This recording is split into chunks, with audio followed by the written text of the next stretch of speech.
الذين يقيمون الصلاة ومما رزقناهم ينفقون قال أن تقيم الصلاة.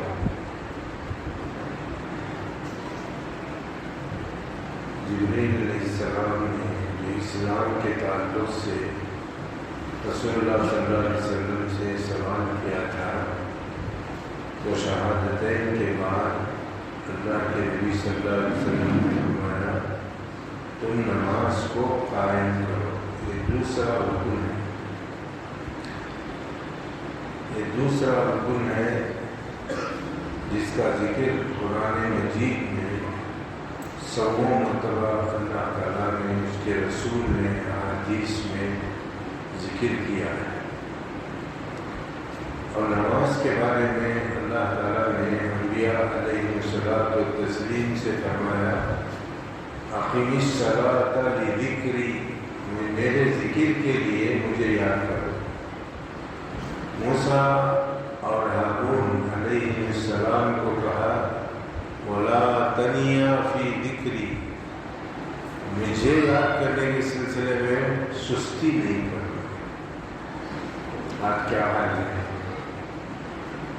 آج کا حال اللہ تعالیٰ نے ایسی ہی قوم کا ذکر فرمایا جنہوں نے نبیوں کے سامنے جو قوم تھی وہ برابر پابند تھی. ان کے چلے جانے کے بعد ان کی نسل، اس کا ذکر اللہ تعالیٰ فرماتا ہے فَخَلَفَ مِن بَعْدِهِمْ خَلْفٌ أَضَاعُوا الصَّلَاةَ وَاتَّبَعُوا الشَّهَوَاتِ فَسَوْفَ يَلْقَوْنَ غَيًّا.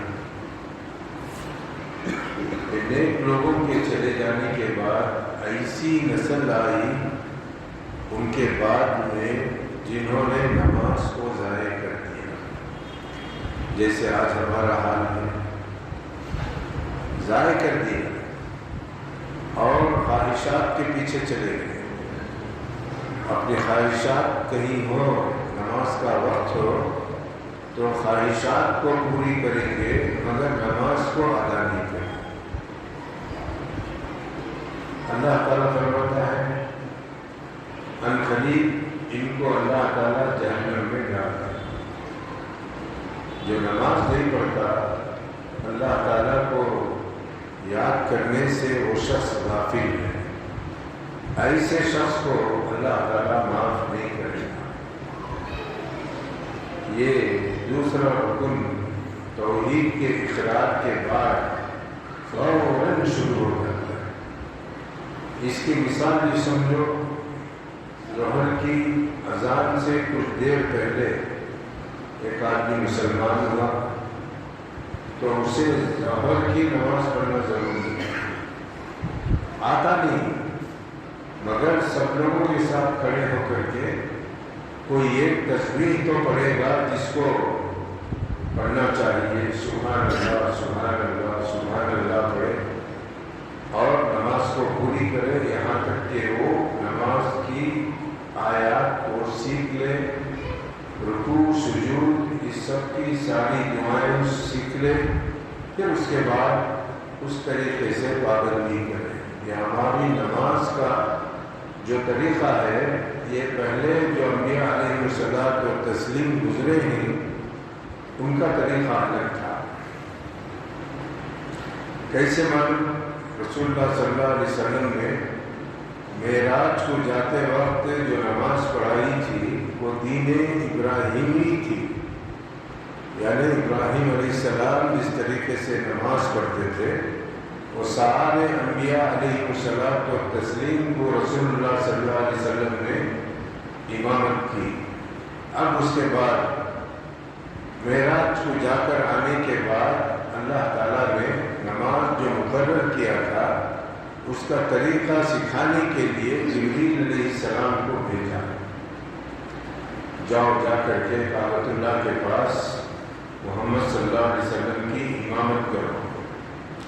اللہ کے رسول فرماتے ہیں امنی جبریل عند البیت مرتين، جبریل علیہ السلام مجھے نماز سکھانے کے لیے 2 مرتبہ کعبۃ اللہ کے پاس آئے. آ کر کے ہر نماز کے وقت میں نماز پڑھا کر کے دکھایا اور اس کا پہلا وقت بھی بتایا، اس کا آخری وقت بھی بتایا اور سب سے افضل وقت اس کی نشاندہی بھی کر دی۔ کون؟ جبریل علیہ السلام۔ تو ہماری نماز جو ہے جبریل والی نماز ہونا چاہیے۔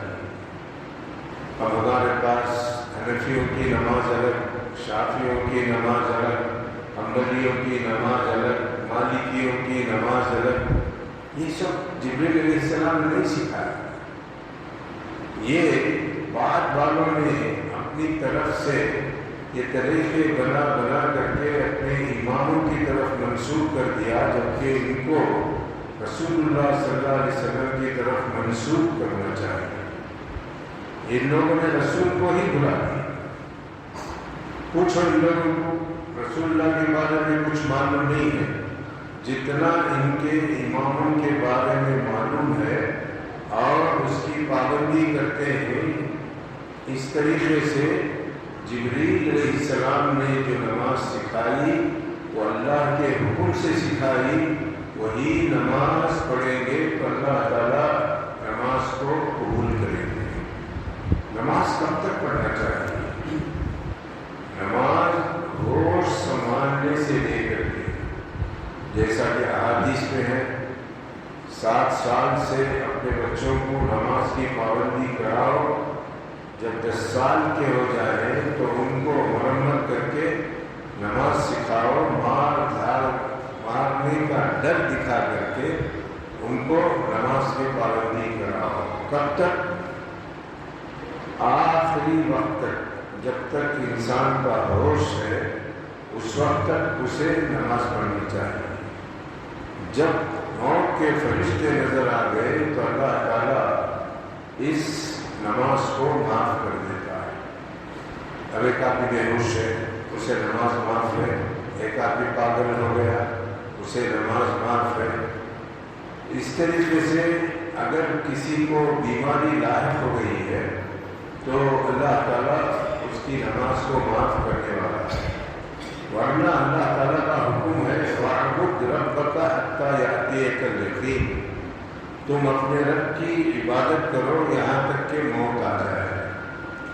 موت آنے تک آپ کو عبادت کرنی چاہیے، ہم کو عبادت کرنی چاہیے۔ کسی کو بھی نماز معاف نہیں ہے۔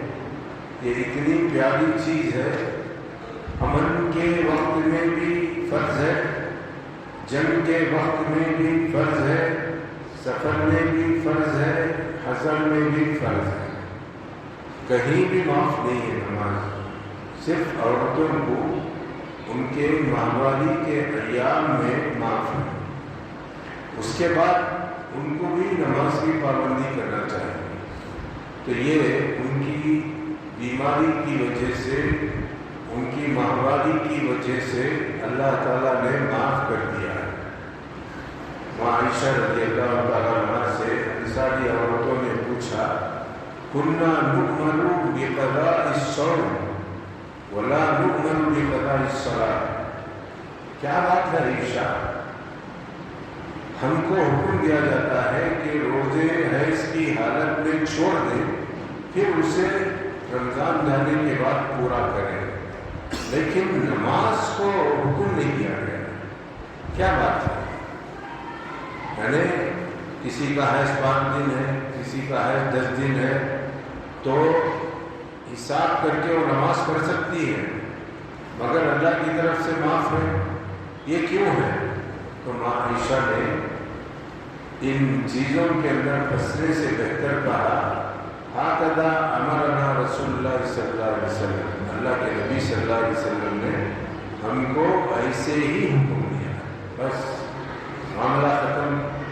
انہوں نے حساب بھی نہیں لگایا، کتاب بھی نہیں لگایا، اور یہ نہیں بتایا کسی کے گھر میں 5 دن حیض ہے تو 25 نمازیں اس کی چلی گئی ہیں، دوسرے دن 5 نمازوں کو پڑھے، تیسرے دن 5 نمازوں کو پڑھے، چوتھے دن 5، اس طریقے سے 5 دنوں میں وہ نمازوں کو پورا کرتے، اس کا حکم نہیں دیا گیا۔ ہاں اگر روزے رمضان میں چھوڑ دیے حیض کی وجہ سے تو اللہ کے نبی صلی اللہ علیہ وسلم نے فرمایا اور اللہ نے فرمایا کہ اس سے رمضان گزر جانے کے بعد دوسرے مہینوں میں رکھ لینا چاہیے، معاف نہیں۔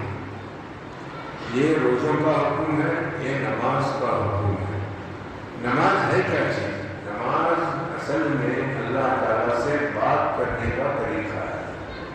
کیا بات کرنا ہے وہ اللہ تعالیٰ نے مقرر کر دیا۔ سورہ فاتحہ میں جو کچھ تم پڑھتے ہو ہم اس کے لیے جواب دیتے ہیں مگر آپ سن نہیں سکتے۔ دوسرا، قرآن کو پڑھو، ہم سمجھتے ہیں کہ قرآن پڑھ کر کیا فائدہ، تو اس لیے مسلمانوں کو یہ حکم دے دیا گیا تھا کہ تم قرآن کو سمجھنے کے لیے قرآن پڑھو، مگر ہمارے ماں باپ نے بچپن سے ہی ہم کو سکھایا نہیں، اور معاشرے کے اندر نسل در نسل صرف اپنی زبان کو سکھاتے ہیں۔ اگر بچپن سے ہی عربی ماں باپ سیکھتے، ہم کو سکھاتے، تو شاید قرآن مجید کا ترجمہ بھی ہم لوگ سمجھ لیتے۔ جیسے عربوں کے اولاد ہے،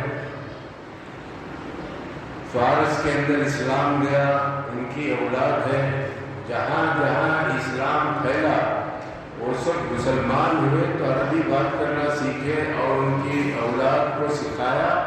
آج وہ قرآن مجید کو سمجھنے والے ہوتے ہیں۔ تو یہ معاملہ ہمارے ساتھ نہیں ہے، جس کی وجہ سے ہم لوگ اللہ تعالیٰ کی زبان سیکھنے سے قاصر ہیں۔ کم از کم نماز کے بعد تو اٹھا کر کے سورہ فاتحہ کا ترجمہ، اگر کسی کو اردو آتی ہے تو اردو میں پڑھے، تمل آتی ہے تو تمل میں پڑھیں، کرڑی آتی ہے تو کرڑی میں پڑھیں، انگریزی آتی ہے تو انگریزی میں، ہر زبان کے اندر اس کا ترجمہ ہو چکا ہے۔ کم از کم اس کے اندر اللہ تعالیٰ سے بات چیت کرنے کے لیے کن باتوں کی ہدایت دی گئی ہے ان کو پڑھنا چاہیے، ان کو پڑھنا چاہیے اور اس پر عمل کر کے اجر حاصل کرنا چاہیے۔ ہمارا معاملہ ایسا نہیں ہے، نماز کو نام دے دیا گیا ہے مگر اس کی روح ختم کر دی گئی ہے، ایسی نماز کا کوئی فائدہ نہیں ہے۔ تو لہٰذا کم از کم اس کے اندر اللہ تعالیٰ نے بار بار سورہ فاتحہ پڑھنے کا حکم دیا گیا، اور رسول اللہ صلی اللہ علیہ وسلم نے یہ حکم دے دیا کہ کم از کم قرآن شریف کے لیے جو پہلے 7 آیتیں ہیں نماز کو پورا کرنے کے لیے اتنا ہی پڑھا جائے تو کافی ہے، یعنی اس کے اندر جو مطالبات ہیں، جو دعائیں ہیں، اس طریقے سے نیت کر کے مانگے تو انشاءاللہ آپ کی نماز کے اندر وضوح پیدا ہو جائے گی اور آپ کی نماز اللہ تعالیٰ قبول کر لے گا۔ مگر یہ بھی نہیں، وہ بھی نہیں، صرف جھکنا اٹھنا عبادت نہیں ہے۔ ہماری نماز کیا ہے؟ جھکنا اٹھنا ہے، اس کی روح نہیں ہے۔ تو ایسی نماز کا کوئی فائدہ نہیں ہے۔ اللہ تعالیٰ سے میں دعا کرتا ہوں کہ اللہ تعالیٰ ہم سب کو ایسی عبادت کرنے کی توفیق عطا فرمائے جو قابل قبول ہو، اور ہم کو بھی نماز جو پڑھی جا رہی ہے، کیا پڑھا جا رہا ہے، اس کے اندر معلوم ہو، تھوڑا نہ تھوڑا کم از کم قرآن پر توجہ دینا اور اس کی پابندی کرنا ہر مسلمان مرد عورت سب کے لیے ضروری ہے۔ اللہ تعالیٰ سب کو نیک